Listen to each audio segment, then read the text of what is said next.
వినాయకుడికి వీటిని పొరపాటున కూడా పెట్టవద్దు. ఎందుకంటే ఆదిదేవుడు వినాయకుడికి బుధవారం అంటే చాలా ఇష్టమైన రోజు.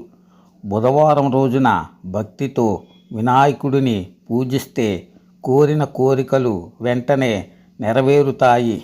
అలాగే వినాయకుడి పూజకు ప్రత్యేక నియమాలు ఉన్నాయి. వాటిని పాటించడం ఎంతో అవసరం.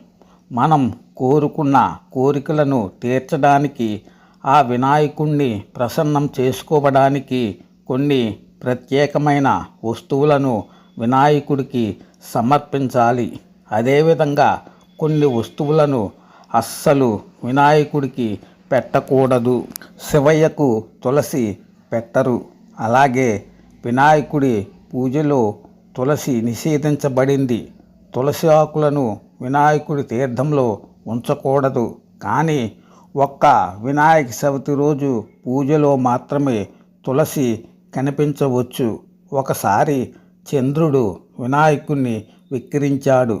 అప్పుడు కోపం వచ్చి చంద్రుడు తన అందాన్ని కోల్పోతాడని వినాయకుడు శపించాడు. అందుకే తెల్లటి చందనం, తెల్లటి వస్త్రం, తెల్లని పవిత్ర దారం మొదలైనవి సమర్పించకూడదు.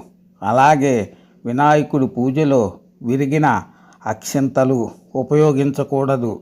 అలాగే వాడిన పూలను, నలిగిన దండలను అస్సలు వాడకూడదు, ఉపయోగించకూడదు. ఇలా చేస్తే ఇంటికి వాస్తు దోషాలు ఏర్పడతాయి. కాబట్టి పైన చెప్పిన వాటిని వినాయకుడి పూజలో ఎట్టి పరిస్థితిలోనూ ఉపయోగించకూడదు. శుభం.